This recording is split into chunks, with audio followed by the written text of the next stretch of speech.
কণ্টকাকীর্ণ পথই যখন একমাত্র পথ, তখন এ পথেই চলার নিতে হয় শপথ। সালাহউদ্দিন যুদ্ধের প্রস্তুতি নেন এবং হামার নিকটবর্তী স্থানে 570 হিজরি সনের 9 রমাদান তাদের মুখোমুখি হন। তুমুল আক্রমণ করে তিনি তাদেরকে এতই ভড়কে দেন যে পরিস্থিতির ভয়াবহতায় কোনো সৈনিক আর তার সহকর্মীর খোঁজ নিচ্ছিল না। তারা হালাবে পালিয়ে যায়। সালাহউদ্দিন তাদেরকে ধাওয়া করে তাদের রসদ ছিনিয়ে নেন ও হালাবে তাদেরকে ঘিরে ফেলেন। পরাজয়ের পর সাইফুদ্দিন পুনরায় প্রস্তুতি নিতে মসুলে ফিরে যায়।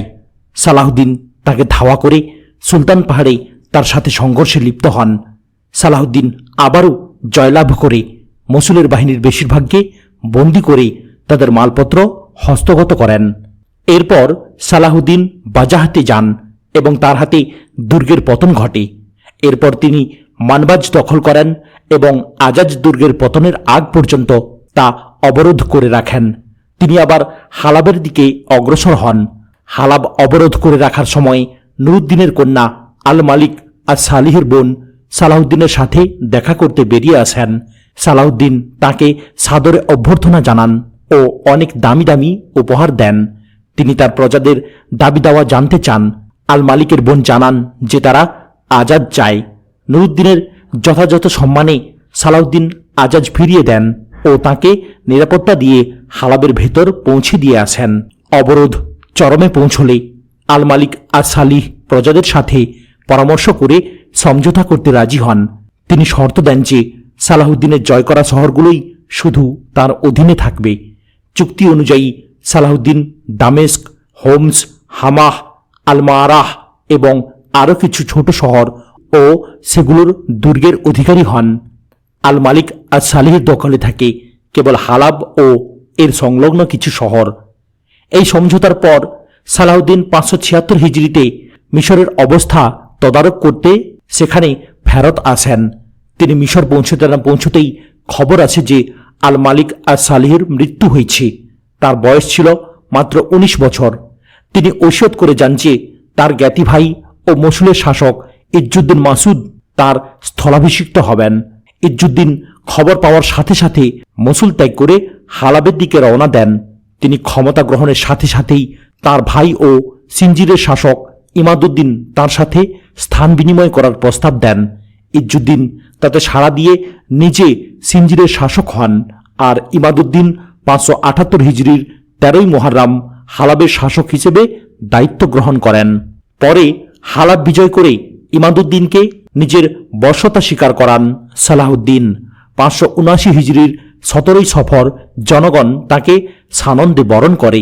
কবি ও কাহিনীকারেরা তার কাজের উচ্ছ্বসিত প্রশংসা করে আর তার অমর কীর্তিগাথা নিয়ে কবিতা রচনা করে। দামেস্কের কাজী মহিউদ্দিন ইবনুজ্জাকি বলেন, সফর মাঝে আপনার তলোয়ারে হালাব বিজয় যেন রজবে জেরুজালেম বিজয়ের লক্ষণ হয়। ঐতিহাসিকভাবে প্রমাণিত যে হালাব বিজয়ের 4 মাস পর ঠিক রজব মাসেই জেরুজালেম বিজয় হয়। হালাব বিজয়ের পর কবিতায় যারা সালাহউদ্দিনের প্রশংসা করেন তাদের একজন ইউসুফ আল বারাই বলেন, আপনি যখন হালাব করেন জয়, সেখানে তখন খুশির জোয়ার বয়। সে আপনার হাতে নিজেকে সঁপে দেয়। শাসনাধিকার প্রয়োগ করুন, থাকুন নির্ভয়। হালাবের মর্যাদার প্রশংসায় আবু তাইয়িব নাজ্জার বলেন, হালাব হল শামের রাজা। ইউসুফ তার বাড়ালেন জৌলুস। যেই একে জয় করে তারই ঝরে যায় সব কলুষ। যেই এখানে বাস করেছে সেই পেয়েছে সম্মান গভীর অতল। যেই একে শাসন করেছে সেই শাসন করেছে পর্বত সমতল। এই পর্যায়ে সালাহউদ্দিন 3টি ষড়যন্ত্র মোকাবেলা করেন। ইসমাইলিদের, ফ্র্যাঙ্কদের এবং নুরুদ্দিনের রাজকুমারদের। ইরাক, শাম ও মিশরে ইসলামের ঐক্য বাধাগ্রস্ত করতে এই 3টি শক্তি ঐক্যবদ্ধ হয়েছিল, কিন্তু প্রজ্ঞা, ক্ষমতা ও দৃঢ়তা দিয়ে সালাহউদ্দিন তাদের উপর বিজয়ী হন। পরবর্তী অধ্যায়গুলোতে আমরা ইনশাআল্লাহ আলোচনা করব এই বীর কিভাবে ইসলামী ভূমিগুলোকে ঐক্যবদ্ধ করে ক্রুসেডারদের বিরুদ্ধে জিহাদি চেতনা প্রজ্বলিত করেন। অধ্যায় 5, সালাহউদ্দিনের অধীনে ঐক্যবদ্ধ মুসলিম ভূখণ্ড। 1. সুলতান নুরুদ্দিনের মৃত্যুর পর বীর সালাহউদ্দিনের সামনে নিজের পতাকার অধীনে সব মুসলিম ভূখণ্ডকে একত্র করার সকল সম্ভাবনার দুয়ার খুলে যায়। নিজের সামরিক ও রাজনৈতিক দক্ষতা খাটিয়ে তিনি একের পর এক ভূখণ্ড ঐক্যবদ্ধ করতে থাকেন। এ সময় ইয়েমেনের বিভিন্ন দল একে অপরের সাথে সারাক্ষণ সংঘর্ষে লিপ্ত ছিল, ফলে এই দেশটির একেবারে ছিন্ন ভিন্ন অবস্থা হয়ে যায়। সানার হামাদানি গোষ্ঠী ও জুবাইদের নাজাহি গোষ্ঠী একে অপরের সাথে যুদ্ধরত থাকত। এরই মাঝে এক ভণ্ড আবার নিজেকে ইমাম মাহিদি দাবি করে বসে। তার কারণে ইয়েমেনে অনেক প্রাণহানি ও বিশৃঙ্খলার ঘটনা ঘটে। সালাহুদ্দিন মুসলিমদের এই অন্তর্কলহ দেখে খুবই ব্যথিত হন। তিনি তার ভাই তুরান শাহকে ইয়েমেন অভিযানে পাঠান। তিনি সাফল্যের সাথে এ সকল বিশৃঙ্খলা দূর করে ইয়েমেনকে মিশর ও শামের সাথে যুক্ত করেন। 2. তুরান শাহ তার সেনাবাহিনী নিয়ে নীলনদ পার করে কুশ পর্যন্ত যান। তারপর তিনি স্থলপথে লোহিত সাগরের উপকূল পর্যন্ত গিয়ে সেখান থেকে জেদ্দাহ ও ইয়েমেনে নৌযাত্রা করেন। তিনি জুবাইদ অঞ্চল ও আরও কিছু ঘাঁটি দখলে সমর্থ হন। কোনো কোনো ইতিহাসবিদ বলেন তিনি ইয়েমেনে 80টিরও বেশি ঘাঁটি, দুর্গ ও শহর দখল করেন। প্রতীয়মান হয় যে ইয়েমেনবাসীরা তুরান শাহর আগমনে খুশি হয়েছিল, কারণ তিনি সেখানে বিরাজমান অস্থিতিশীলতা দূর করার জন্যই গিয়েছিলেন। ইয়েমেনের অনেকেই তুরান শাহর জন্য পথ করে দেয়। অনেক জায়গায় রক্তপাত এড়াতে দুর্গরক্ষীরা বিনা বাধায় তার হাতে দুর্গের চাবি তুলে দেয়। তারা সবাই শান্তি চাইছিল। ইয়েমেন জয় করার পর উপদেষ্টাদের সাথে পরামর্শ করে তুরান শাহ তাইজ শহরকে রাজধানী হিসেবে গ্রহণ করেন। 3. সালাহুদ্দিন তুরান শাহকে ইয়েমেনের শাসক নিযুক্ত করেন। তারপরে তাগতাকিন ইবনু আইয়ুব এই অঞ্চলের শাসক হন। ইয়েমেনে আইয়ুবী শাসন স্থায়ী হয় প্রায় 80 বছর, 569 থেকে 652 হিজরি। 4. ইয়েমেন জয় করার একই বছরেই অর্থাৎ 569 হিজরিতে সালাহুদ্দিন বারকাহ, ত্রিপোলি এবং তিউনিসিয়ার পূর্ব অংশ থেকে কাবিস পর্যন্ত জয় করেন। 5. 579 হিজরিতে মুসলিম প্রতিনিধি ও রাজকুমারদের নিয়ে দামেস্কে আয়োজিত ইসলামী সম্মেলনে উপস্থিত থাকার জন্য ভাই আল মালিক আল আদিলকে আহ্বান জানান সালাহুদ্দিন। এই সম্মেলনে উপস্থিত হন মহান শাইখ সাদরুদ্দিন, আব্বাসী খলিফা আন্নাসরুদ্দিনুল্লাহর প্রতিনিধি শিহাবুদ্দিন বাশর, আল কাদি মহিউদ্দিন আশ-শাহরানজুরি, মসুল শাসকের প্রতিনিধি বাহাউদ্দিন ইবনু সাদ্দাদ, আল জাজিরাহার শাসকের প্রতিনিধি মুইজুদ্দিন সিনজার সহ আরও অনেকে। মুসলিম নেতাদের মধ্য থেকে সালাহুদ্দিন সকল মতভেদ ও ঝগড়া বিবাদ দূর করতে সচেষ্ট হন। মসুল শাসকের প্রতিনিধি ছাড়া বাকি সবাই ঐক্যবদ্ধ হতে রাজি হন। একমাত্র তিনি সালাহুদ্দিনের বিরোধিতা করেন। 6. মসুলের শাসক মুসলিম বিশ্বের সাথে ঐক্যবদ্ধ হতে অসম্মত হলে তাকে সঠিক পথে আনার জন্য সালাহুদ্দিন তার বিরুদ্ধে যুদ্ধ করতে বাধ্য হন। সালাহুদ্দিন শহরটিতে অবরোধ আরোপ করলে এর শাসক ইজ্জুদ্দিন আত্মসমর্পণ করে 581 হিজরি সনে হারান চুক্তিতে স্বাক্ষর করেন। চুক্তি অনুযায়ী ইজ্জুদ্দিন শাহার জুর, আল কারাবিলি ও তাজফাক শহর এবং এর সংলগ্ন প্রদেশগুলো সালাহুদ্দিনের হাতে তুলে দেন। পক্ষান্তরে সালাহুদ্দিন তাকে এই শর্তে মসুলের কর্তৃত্ব দেন যে জুমার খুতবা ও মুদ্রা হবে সালাহুদ্দিনের নামে। সেই সাথে ইজ্জুদ্দিন সালাহুদ্দিনের নীতিমালা অনুসরণ করতেও বাধ্য থাকবেন। মাখরাজুল কুলুব ফি তাওয়ারিখ বানি আইয়ুব গ্রন্থের লেখক ইবনু ওয়াসিল বলেন, হাররান চুক্তি স্বাক্ষরের মাধ্যমে মসুল, সিনজির, আল জাজিরাহ, আরবিল, হাররান, দিয়ারবাকর ও অন্যান্য স্থানের শতধা বিভক্ত সৈন্যদেরকে সালাহুদ্দিন এক পতাকার নিচে ঐক্যবদ্ধ করেন। 7. বাগদাদের আব্বাসী খলিফা আল মুস্তাদির কাছে সালাহুদ্দিন একটি বার্তা পাঠান। সালাহুদ্দিনের উজির আল কাদি আল ফাদল সেই চিঠিতে সালাহুদ্দিনের বিভিন্ন কর্মকাণ্ডের কথা উল্লেখ করেন। তার জিহাদ ও বিভিন্ন অর্জন, যেমন শত্রুদের বিরুদ্ধে লড়াই, মিশর, ইয়েমেন ও উত্তর আফ্রিকা জয় এবং আব্বাসী খলিফার নামে খুতবা পাঠের প্রচলন। সেই সাথে তিনি অনুরোধ করেন যে সালাহুদ্দিনকে মিশর, মরক্কো, ইয়েমেন, সিরিয়া ও তার বিজিত অন্যান্য শহরের উপর শাসক হিসেবে নিয়োগ করা হয়। এছাড়া তারপরে যেন তার ভাই বা পুত্র তার উত্তরাধিকারী হন। খলিফা আল মুস্তাদি তাতে সাড়া দেন এবং তিনি কোন কোন অঞ্চল শাসন করতে চান তা জানানোর জন্য প্রতিনিধি দল পাঠান। এছাড়া তিনি প্রতিনিধি দল ও সুলতানের আত্মীয়দের জন্য উপহার সামগ্রী ও সম্মানসূচক জুব্বা পাঠান। আর উপর্যুক্ত বর্ণনা থেকে জানা গেল যে সালাহউদ্দিন প্রচুর এলাকাকে এক পতাকার নিচে ঐক্যবদ্ধ করেন। রামাল্লা থেকে নীল অববাহিকা, উত্তর আফ্রিকা থেকে ত্রিপোলি পর্যন্ত অনেক শহর তিনি শাসন করেন। এছাড়া তিনি মিশর, শাম ও উত্তর ইরাকের পাশাপাশি ইয়েমেন, এডেন, ত্রিপোলি উপকূল এবং তিউনিসিয়ার একটি অংশ থেকে কাবিস পর্যন্ত এলাকা জয় করেন। তার শাসনাধীন এলাকাগুলোতে তার নামে জুমুয়ার খুতবা পড়া হতো। তার শাসনাধীন এলাকাগুলো হল উত্তর ইরাক অর্থাৎ কুর্দিস্তান, শাম, ইয়েমেন, মিশর, মরক্কো এবং উত্তর আফ্রিকা উপকূল। নিঃসন্দেহে মুসলিমদের আশা ভরসার স্থল ছিলেন সালাহউদ্দিন। জনগণ তার মাঝে মুসলিমদের ঐক্য গড়ার ও ক্রুসেডারদেরকে চূড়ান্ত আক্রমণ করে জেরুজালেম মুক্ত করে ঐতিহাসিক গৌরব ছিনিয়ে আনার অপার সম্ভাবনা দেখতে পায়। 9. মুসলিম উম্মাহ অযোগ্য শাসকদের জুলুমের অনেক ভুক্তভোগী ছিল। সালাহউদ্দিনের অধীনে ঐক্যবদ্ধ হওয়াকে কবিদের দল মুসলিম ও ইসলামের গৌরব হিসেবে বর্ণনা করে। ইবনু সানান এক কবিতায় বলেন, শাসক তো নয় যেন আলসের ধাড়ি, সবগুলোর আচরণ শিশুদের মতো। সালাহউদ্দিন আসামাত্রই দূর হল আঁধার, সেরে গেল নিমেষে রোগ শোক যত। তারা আরও বিশ্বাস করত যে মুসলিম বিশ্বের ঐক্য হল জেরুজালেমকে ক্রুসেডারদের নোংরা থাবা থেকে মুক্ত করার সূচনা মাত্র, আর জেরুজালেম বিজয় হবে সমগ্র ফিলিস্তিন বিজয়ের পথে আরেকটি ধাপ। সালাহউদ্দিনের প্রশংসায় আল ইমাদ আল আসবাহানি বলেন, তুমি জিতলেই ইসলাম জিতে যায়, দিন দুনিয়ার শক্তি ও আশা বেড়ে যায়। থামিও না রথ, জেরুজালেমও জিতে নিয়ে এসো, ইসলামের এক সৈনিক হয়ে মর্যাদার আসনে বসো।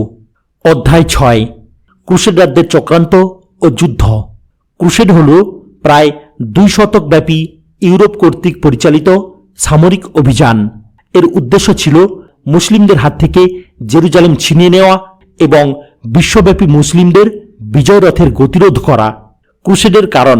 ক্রুসেডের সবচেয়ে গুরুত্বপূর্ণ কারণগুলো হল: 1. জেরুজালেম এবং এশিয়া, আফ্রিকা ও ইউরোপের যেসব এলাকা খ্রিস্টান শাসনাধীনে ছিল তা মুসলিমরা জয় করে ফেলায় খ্রিস্টানদের মাঝে ঘৃণার আগুন জ্বলে ওঠে। 2. মুসলিম সেলজুকরা কনস্ট্যান্টিনোপলের খুব কাছাকাছি চলে এসেছিল। মুসলিমদের বিরুদ্ধে খ্রিস্টান বিশ্বের সাহায্যের আবেদন করেন বাইজেন্টাইন সম্রাট অ্যালেক্সিয়াস কমনিনাস। 3. জেরুজালেমের খ্রিস্টান তীর্থযাত্রীরা মুসলিমদের পক্ষ থেকে খারাপ আচরণের অভিযোগ তোলে। ইউরোপে ফিরে তারা অভিযোগ করে যে মুসলিমদের কাছ থেকে তারা অনেক অবিচার ও হয়রানির শিকার হয়েছে। এভাবে খ্রিস্টানদের মনে মুসলিমদের ব্যাপারে ঘৃণার বীজ বপনে সবচেয়ে তৎপরদের একজন ছিলেন ফ্রেঞ্চ সন্ন্যাসী পিটার দ্য হারমিট। 4. জেরুজালেমকে মুসলিমদের হাত থেকে মুক্ত করার উদ্দেশ্যে যুদ্ধ করে পাপমোচন করানোর ধর্মীয় চেতনা ছিল ক্রুসেডারদের বড় এক উৎসাহের উৎস। যাজক, বিশপ ও পোপদের ভাষণে তা আরও মাথাচাড়া দিয়ে ওঠে। 5. সেলজুক মুসলিমদের দখলকৃত এলাকাগুলো মুক্ত করতে মিশরের ফাতিমিরা বাইজেন্টাইনদের সাথে মৈত্রী করতে খুবই উৎসুক ছিল। ফ্রান্সে কাউন্সিল অব ক্লারমন্টে পোপ দ্বিতীয় আরবান একটি গুরুত্বপূর্ণ ভাষণ দেন। 488 হিজরি মোতাবেক 1095 খ্রিস্টাব্দে তারা যুদ্ধ ঘোষণা করতে সম্মত হয়। সেই ভাষণে ইসলাম ও মুসলিমদের বিরুদ্ধে স্পষ্ট ঘৃণা প্রকাশিত হয়। তিনি ঘোষণা করেন, এই যুদ্ধ কেবল একটি শহর জয় করার যুদ্ধ নয়, এই যুদ্ধ হল সমগ্র এশিয়া জয় করে এর অপরিমেয় সম্পদ হস্তগত করা। আপনাদেরকে জেরুজালেমে তীর্থযাত্রায় গিয়ে একে দখলদারদের হাত থেকে মুক্ত করতে হবে। আপনাদেরকে এই ভূমি জয় করতেই হবে, কারণ তাওরাত ঘোষণা করেছে যে এটি হল প্রবহমান দুধ ও মধুতে ভরা শহর। প্রথম ক্রুসেড ও জেরুজালেম দখল। 486 হিজরিতে ফ্রেঞ্চ সন্ন্যাসী পিটার দ্য হারমিট জেরুজালেম সফর করেন। দেশে ফিরে তিনি পোপের সাথে দেখা করে ক্রুসেডের ডাক দেওয়ার আহ্বান জানান। পোপ প্রথমে উত্তর ইটালির পিয়াকেজানে একটি সম্মেলন করেন। তারপরে ফ্রান্সে কাউন্সিল অব ক্লারমন্টের সম্মেলন হয়। সেখানেই সিদ্ধান্ত হয় যুদ্ধ শুরু করার। ক্রুসেডার সেনাবাহিনীগুলো কনস্ট্যান্টিনোপলে মিলিত হওয়ার পরিকল্পনা করে। প্রথম বাহিনীটি ছিল খুবই বিশৃঙ্খল ও এলোমেলো। এটি এশিয়া মাইনর পার হওয়ার পর সেলজুক কালিজ আরসালান তাদেরকে কনস্ট্যান্টিনোপলের খুব কাছে নাইকিয়া শহরে মোকাবেলা করে পরাজিত করেন। রাজা ও সামন্ত প্রভুদের নেতৃত্বে অন্যান্য বাহিনীগুলো অগ্রসর হয় দক্ষিণ ও উত্তর ফ্রান্স, তাই তাদেরকে ফ্র্যাঙ্ক বলা হতো, এবং দক্ষিণ ইতালির দিক থেকে তারা কনস্ট্যান্টিনোপলে জড়ো হয়। এই বাহিনী এশিয়া মাইনর পার হলে কালিজ আরসালান তাদেরকে বাধা দেন। ফলে দুই পক্ষে ব্যাপক সংঘর্ষ বেঁধে যায়। ক্রুসেডাররা তাকে পরাজিত করে 8 মাস অবরোধ করে রাখার পর এন্টাকিয়া দখল করে। এরপর 492 হিজরিতে অর্থাৎ 1099 ঈসাই সালে 1 মাস অবরোধ করে রাখার পর জেরুজালেম তাদের হস্তগত হয়। সেখানে তারা তাওহীদের উপর প্রতিষ্ঠিত দিন এবং মানবতার সব নিয়মনীতির বাইরে গিয়ে মুসলিমদের বিরুদ্ধে গিয়ে সব রকম বর্বরতা প্রদর্শন করে। তারা প্রায় 70,000 মুসলিমকে হত্যা করে। আল আকসা মসজিদ ও এর সংলগ্ন রাস্তাগুলো মুসলিমদের রক্তে ভেসে গিয়েছিল। মুসলিমদের দুর্দশার কথা বর্ণনা করে ইবনুল আসির লিখেন, জনগণ রমজান মাসে আল কাদি আবু সাইদ আল হারুইর সাথে শাম থেকে বাগদাদে পালিয়ে যায়। তিনি ক্রুসেডারদের এমন সব ভয়ানক কর্মকাণ্ড ও অপরাধের বর্ণনা দেন যাতে কারো চোখ শুষ্ক থাকতে পারে না, হৃদয় স্থির হতে পারে না। তারা জুমুয়ার সালাত পড়ে মুসলিমদের হত্যা, নারী শিশুদের উপর নির্যাতন ও সম্পদ লুটপাটের কথা স্মরণ করে আল্লাহর দরবারে দোয়া আর কান্নাকাটি করে সাহায্য চায়। এই পরিস্থিতিতেই তারা সেদিনের ইফতার করে। এই যুদ্ধের ফলে ক্রুসেডাররা শামে আস্তানা গড়ে বসে। আলেকজান্দ্রিয়া উপসাগর থেকে আসকেলন এবং আকাবা উপসাগর থেকে আর রোহার উত্তর দিক পর্যন্ত উপকূলগুলোতে অসংখ্য ঘাঁটি গড়ে তোলে। ক্রুসেডারদের বিজয়ের কারণ। ক্রুসেডারদের বিজয়ের সবচেয়ে বড় কারণ হল জেরুজালেম ও এর আশপাশের এলাকার মুসলিমদের মধ্যকার হাজারো অন্তর্কলহ এবং মতপার্থক্য। জেরুজালেম হল সেই ভূমি যেখান থেকে রাসূলুল্লাহ সাল্লাল্লাহু আলাইহি সাল্লামকে মিরাজে নেওয়া হয়। এই ভূমিতে ক্রুসেডাররা নিজ যোগ্যতায় কখনো মুসলিমদের উপর চোখ তুলে তাকাতে পারেনি। মুসলিম উম্মাহর মধ্যকার বিভিন্ন ঝগড়া বিবাদ লক্ষ্য করেই তারা এই দুর্বল জায়গায় আঘাত করে। এভাবেই সুযোগ বুঝে মুসলিম বিশ্বে হামলে পড়ে ঘরবাড়ি ধ্বংস করে এবং সম্মানিত এক জাতিকে লাঞ্ছিত করে ছাড়ে। এ কারণেই প্রথম ক্রুসেডের বর্ণনা দিতে গিয়ে ইতিহাসবিদগণ সে সময় মুসলিম সমাজের অবস্থার বর্ণনা দিয়ে থাকেন। যেমন ক্রুসেডাররা যখন জেরুজালেম অবরোধ করে রেখেছিল, মুহাম্মদ ইবনু মালিক শাহ তার সৎ ভাই বারকিয়ারুকের সাথে লড়াইয়ে ব্যস্ত ছিলেন। শামের রাজারা একে অপরের বিরুদ্ধে যুদ্ধরত থাকা অবস্থায় ফ্র্যাঙ্করা একর অঞ্চল দখল করে নেয়। মুসলিম দেশগুলো একে অপরের বিরুদ্ধে চক্রান্ত করত। কিছু মুসলিম দেশ অপর মুসলিম দেশের বিরুদ্ধে ফ্র্যাঙ্কদের সাহায্য চাইত। ইবনুল আসির সহ অনেক ইতিহাসবিদই এই কারণগুলো আলোচনা করেছেন। এ থেকে বোঝা যায় মুসলিম উম্মাহ নিজেই নিজের পরাজয়ের জন্য দায়ী ছিল। আল্লাহ তাদের উপর কোনো জুলুম করেননি, বরং তারা নিজেরাই নিজেদের উপর জুলুম করেছে। দ্বিতীয় ক্রুসেড, হাত্তিনে বিজয়ের পূর্বাভাস। আগেই বলা হয়েছে যে মুসলিম ঐক্যের অবক্ষয়ই ছিল ক্রুসেডারদের জেরুজালেম দখলে সাফল্যের প্রধান কারণ। একটি বিপ্লবী ঐক্য গড়ে তুলতে না পারলে ক্রুসেডারদেরকে পরাজিত করা তাই অসম্ভব হয়ে গিয়েছিল। এই বিপ্লবের একটি আভাস পাওয়া যায় যখন 521 হিজরিতে ইমাদুদ্দিন জাঙ্কি মসুল থেকে মারাত আর নুমান পর্যন্ত বিস্তৃত একটি শক্তিশালী রাষ্ট্র গড়ে তোলেন। ইমাদুদ্দিন অসংখ্যবার ক্রুসেডারদের সাথে সংঘর্ষে লিপ্ত হন। এর মধ্যে অন্যতম এবং গুরুত্বপূর্ণ ছিল আর রাহাতে 539 হিজরিতে সংঘটিত সংঘর্ষ। যুদ্ধে পরাজিত হলে এই অঞ্চল থেকে ক্রুসেডারদের প্রভাব দুর্বল হয়ে যায়। এইসব পরাজয়ের কারণে ক্রুসেডাররা আরও উত্তেজিত হয়ে ওঠে এবং দ্বিতীয় ক্রুসেডের পরিকল্পনা করে। এই যুদ্ধে ফ্রান্সের রাজা পঞ্চম লুই এবং জার্মান সম্রাট তৃতীয় কনরাড অংশ নেন।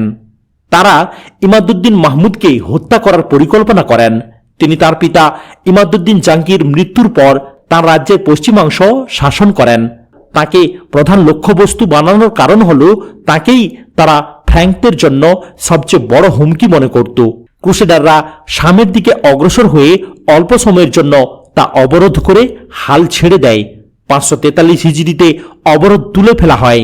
এভাবেই দ্বিতীয় ক্রুসেডের সমাপ্তি ঘটে। ক্রুসেডারদের ব্যর্থতা মুসলিমদেরকে উজ্জীবিত করে তোলে, যা পরবর্তীকালে হাত্তিনের বিজয়ে গুরুত্বপূর্ণ ভূমিকা পালন করে। অধ্যায় 7, হাত্তিনের যুদ্ধে সালাহউদ্দিনের বিজয়। যুদ্ধের কারণ। চতুর্থ অধ্যায়ে বলা হয়েছে যে সালাহউদ্দিনের বিশাল রাষ্ট্রের অন্তর্ভুক্ত ছিল উত্তর ইরাক অর্থাৎ কুর্দিস্তান, শাম, মিশর, ইয়েমেন এবং বারকাহ। তিনি ফ্রাঙ্কদের আক্রমণ করার পরিকল্পনা করেন এবং জেরুজালেম সহ তাদের দখলকৃত অন্যান্য শহরগুলো আক্রমণ করার জন্য একটি সেনাবাহিনীও গড়ে তোলেন। জেরুজালেমের মুসলিম ও আল আকসা মসজিদের সাথে ক্রুসেডাররা যে পাশবিক আচরণ করেছে তার সমুচিত জবাব দেওয়ার জন্য তিনি উপযুক্ত সময়ের অপেক্ষা করতে থাকেন।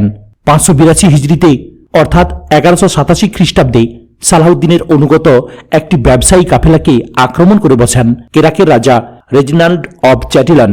আরবিতে আরনাত। প্রতিশোধের পালা এবার চলেই আসলো। মিশর ও শামের মাঝে অবস্থিত কেরাক ঘাঁটির সাথে সালাহউদ্দিনের একটি চুক্তি ছিল। চুক্তির একটি শর্ত ছিল মিশর ও শামের মাঝে মুসলিমদের ব্যবসায়িক কাফেলার নিরাপদ চলাচল। রেজিনাল্ড কাফেলার সম্পদ লুট এবং কাফেলার সাথে থাকা লোকদের বন্দী করে। ইতিহাসবিদরা বলেন যে রেজিনাল্ড ছিলেন প্রচণ্ড ইসলাম বিদ্বেষী ও রাসূল বিদ্বেষী। তিনি কাফেলার বন্দীদের উদ্দেশ্যে বলেন, তোমরা যদি মোহাম্মদকে বিশ্বাস করো তাহলে তাকে ডাকো তোমাদেরকে সাহায্য করার জন্য। সালাহউদ্দিনকে তা জানানো হলে তিনি আক্রোশে ফেটে পড়েন এবং রেজিনাল্ডকে নিজ হাতে হত্যার শপথ নেন। আল্লাহ তাঁর শপথ পূর্ণ করেছিলেন, যা আমরা পরবর্তী অধ্যায়গুলোতে দেখব ইনশাআল্লাহ। রেজিনাল্ডের আক্রমণ সালাহউদ্দিন ও ফ্র্যাঙ্কদের মধ্যকার যুদ্ধের আগুনের প্রথম জ্বালানি হিসেবে কাজ করে। সালাহউদ্দিন তাদের বিরুদ্ধে যুদ্ধ ঘোষণা করে তাদেরকে যন্ত্রণা ও কষ্টের স্বাদ আস্বাদন করাতে থাকেন। সালাহউদ্দিনের বীরত্ব ইউরোপেও ছড়িয়ে পড়ে এবং সেখানকার মায়েরা সালাহউদ্দিনের ভয় দেখিয়ে সন্তানদেরকে ঘুম পাড়াতে থাকে। কিন্তু বাস্তবে নারী, শিশু ও বন্দীদের সাথে এই বীরের আচরণ ছিল কোমল ও নম্র। তিনি ইতিহাসের গৌরব ও পরবর্তী প্রজন্মগুলোর জন্য আদর্শ। হাত্তিনের যুদ্ধ ও জেরুজালেম বিজয়। রেজিনাল্ডের ঘৃণ্য আক্রমণের পর সালাহউদ্দিন তার সেনাবাহিনীকে বিভিন্ন দিকে অভিযানে পাঠাতে থাকেন, যাতে ফ্র্যাঙ্কদেরকে উচিত শিক্ষা দেওয়া যায় এবং জেরুজালেমকে মুক্ত করা যায়। জেরুজালেমই তো সেই স্থান যেখান থেকে মুহাম্মদ সাল্লাল্লাহু আলাইহি ওয়াসাল্লাম মিরাজে গমন করেন এবং যা নবীগণের জন্মস্থান। সে সময় কেরাকের রাজা হজ ফেরত মুসলিমদের আক্রমণ করার জন্য এক সেনাবাহিনী প্রস্তুত করেছিলেন। সালাহউদ্দিন হাজিদের প্রতিরক্ষায় জিহাদের ডাক দেন। তিনি বসরার কাছে কাসরুস সালামাহতে শিবির করেন এবং হাজিরা নিরাপদে ফিরে আসা পর্যন্ত সেখানে অবস্থান করেন। হাজিগণ সালাহউদ্দিনের বিজয়ের জন্য দোয়া করেন এবং চুক্তি ভাঙতে ওস্তাদ কাফিরগুলোর জন্য বদদোয়া করেন। ফ্র্যাঙ্করা ঘৃণ্য ও শত্রুতায় অন্ধ হয়ে গিয়েছিল, যা তাদের অন্তরগুলোকে শক্ত করে দিয়েছিল। অথচ এগুলোর ফলাফল উল্টো তাদেরকেই চারদিক থেকে ঘিরে ধরেছিল। সেনা প্রস্তুত করার পর সালাহউদ্দিন উপদেষ্টাদের সাথে যুদ্ধের উপযুক্ত সময়ের ব্যাপারে মশওয়ারা করেন। 583 হিজরি সনের 17 রবিউল সানি জুমুয়ার পরের সময়কে নির্ধারণ করা হয়। সময় হল তাকবীর দেওয়ার এবং বিজয়ের জন্য দোয়া করার। সালাহউদ্দিন দামেস্ক ত্যাগ করে রাস আলমা অঞ্চলের দিকে রওনা দেন। এই জায়গাটি সৈন্য জড়ো করার জন্য ব্যবহৃত হতো। তার ছেলে আল মালিক আল আফদাল রাস আলমাতে থাকেন এবং তিনি নিজে যান বসরায়, আর মুজাফফারউদ্দিন কুবরি যান একরে। বসরা থেকে সালাহউদ্দিন কেরাক এবং আশুবকের দিকে যাত্রা করেন। তারপর তিনি তাইবেরিয়াসে ফিরে আসেন। মুসলিম সৈনিকদের জিহাদি চেতনাকে উজ্জীবিত রাখতে সালাহউদ্দিন চেষ্টার কোনো কমতি রাখেননি। তিনি সবসময় উম্মাহর চিন্তায় ব্যথিত থাকতেন, খুব কম খেতেন। তাকে এ নিয়ে জিজ্ঞেস করা হলে তিনি বলতেন, জেরুজালেম ক্রুসেডারদের হাতে বন্দী। এ অবস্থায় আমি কি করে আমোদ প্রমোদ আর উদরপূর্তি করতে পারি? ক্রুসেডের সময়ে তার অবস্থা বর্ণনা করে তার সঙ্গী আল কাজী বাহাউদ্দিন ইবনু সাদ্দাদ বলেন, জেরুজালেমের দখল এতই গুরুতর বিষয় ছিল যে পাহাড়ও তার ভার বইতে অক্ষম। তাকে অর্থাৎ সালাহুদ্দিনকে মনে হচ্ছিল এমন এক মা যার কাছ থেকে তার সন্তানকে কেড়ে নেওয়া হয়েছে। তিনি এক জায়গা থেকে আরেক জায়গায় গিয়ে জিহাদের বাণী ছড়িয়ে দিতেন আর চিৎকার করতেন, হাই ইসলাম, হাই ইসলাম। তার চোখ অশ্রুসিক্ত হয়ে যেত।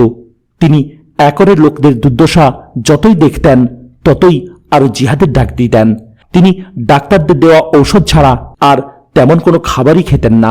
ডাক্তাররা আমাকে জানালেন যে তিনি জুমার দিন থেকে রবিবার পর্যন্ত বলতে গেলে কিছুই খাননি, কারণ সে সময় তিনি যুদ্ধ নিয়ে খুবই ব্যস্ত ছিলেন। ক্রুসেডাররা যখন সালাহুদ্দিনের বিশাল কর্মযজ্ঞের খবর পেল তখন তারা প্রস্তুতি নিয়ে টাইবেরিয়াসের দিকে অগ্রসর হল। হাত্তির নামক একটি জায়গায় উভয় পক্ষের সংঘর্ষ হয়। সকালের সূর্য ছিল আগুনের মতো গরম। মুসলিমরা ক্রুসেডারদেরকে তৃষ্ণায় কাতর করে ফেলার উদ্দেশ্যে পানির উৎসগুলো দখল করে ফেলেন। বীর সালাহুদ্দিন এই সুযোগে তাদের আক্রমণ করে ছত্রভঙ্গ করে দেন। ভীত তৃষ্ণার্ত ক্রুসেডার সেনারা হাত্তিনের কিনারে গিয়ে আশ্রয় নেয়। এই যুদ্ধের ফলাফল ছিল সালাহুদ্দিনের জন্য এক গৌরবময় বিজয় আর ক্রুসেডারদের জন্য লাঞ্ছনাকর পরাজয়। তাদের কেউই পালাতে পারেনি। তাদের 10,000 জন মারা যায় আর প্রচুর সংখ্যক সালাহুদ্দিনের সেনাদের হাতে বন্দী হয়। তিনি একরের বিশপকে হত্যা করে তার ক্রুশ ছিনিয়ে নেন। এত লাঞ্ছনাকর পরাজয় তারা এর আগে কখনো ভোগ করেনি। মুসলিমরা অগ্রসর হয়ে পাহাড়ের চূড়ায় আরোহণ করেন। ক্রুসেডারদের মধ্যে বাকি ছিল কেবল জেরুজালেমের রাজা এবং 150 মতো ঘোড়সওয়ার। তৃষ্ণা, ভয় আর ক্লান্তির আতিশয্যে তাদের কেউই লড়াই করার মতো অবস্থায় ছিল না।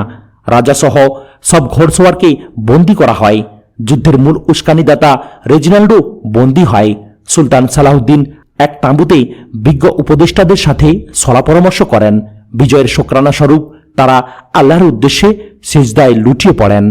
তারপর রাজা গায় অব লুসিগলান ও কেরাক সম্রাট রেজিনাল্ডকে সালাহুদ্দিনের তাঁবুতে আনা হয়। সালাহুদ্দিন তাদের জন্য পানি আনার নির্দেশ দেন। পেয়ালার বেশিরভাগ পানি রাজা একাই সাবার করে বাকিটা রেজিনাল্ডকে দেন। সুলতান বললেন, আমরা তার প্রাণ বাঁচাতে পানি দিইনি। তিনি রেজিনাল্ডকে মুসলিমদের কাফেলা আক্রমণ ও রাসূলুল্লাহ সাল্লাল্লাহু আলাইহি সাল্লামকে গালিগালাজ করার অপরাধে তিরস্কার করেন। পূর্বের শপথ অনুযায়ী তিনি রেজিনাল্ডকে হত্যা করেন। তা দেখে রাজা ভীত হয়ে পড়েন। সালাহুদ্দিন তাকে সান্ত্বনা দিয়ে বলেন, একজন রাজার জন্য অপর রাজাকে হত্যা করা শোভনীয় নয়, কিন্তু এই লোক সীমা ছাড়িয়ে গিয়েছিল। রাজা ও তার অনুসারীদেরকে তিনি সসম্মানে দামেস্কে পাঠিয়ে দেন। এই যুদ্ধে সালাহুদ্দিন আর ক্রুসেডারদের মধ্যে একটি এসপার ওসপার ফায়সালা হয়ে যায়। সুসজ্জিত, সুসংগঠিত, দক্ষ ও সুনিপুণ নেতৃত্ব সম্পন্ন মুসলিম বাহিনীর হাতে ফ্র্যাঙ্কদের শোচনীয় পরাজয় ঘটে। সামরিক প্রজ্ঞা খাটিয়ে মুসলিমরা যুদ্ধের জন্য একটি উপযুক্ত স্থান বেছে নিয়েছিল। এই বিজয়ের পর সালাহুদ্দিন একর পোতাশ্রয়ের দিকে অগ্রসর হন। 583 হিজরিতে সেখানকার সবাই আত্মসমর্পণ করে। ক্রুসেডাররা সে জায়গা ছেড়ে টায়ারে চলে যায়। একরের আশেপাশে আরও অনেক শহর দুর্গ দখল করেন সালাহুদ্দিন, যেমন তাবনাইন, সিডন, জুবাইল এবং বৈরুত। তারপর তিনি আশকেলনের উপকূল 14 দিন অবরোধ করে রাখার পর তারা আত্মসমর্পণ করে। তারপর তিনি জেরুজালেম অবরোধ করে রেখে উপকূল থেকে ক্রুসেডারদের কাছে রসদের সাপ্লাই আটকে দেন। রামাল্লা, আদ্দারুম, বেথেলহেম ও আন্নাতরুন দখল করার পর তিনি জেরুজালেমের দিকে অগ্রসর হন। প্রিয় ভাইরা, আজ এখানে সমাপ্ত করলাম। ভিডিওর পরবর্তী অংশ অর্থাৎ সালাহুদ্দিন আইয়ুবের জীবনীর পরের অংশ শোনার জন্য চ্যানেলটিকে সাবস্ক্রাইব করুন, লাইক, কমেন্ট এবং শেয়ার করতেও ভুলবেন না। আসসালামু আলাইকুম ওয়া রাহমাতুল্লাহি ওয়া বারাকাতুহু।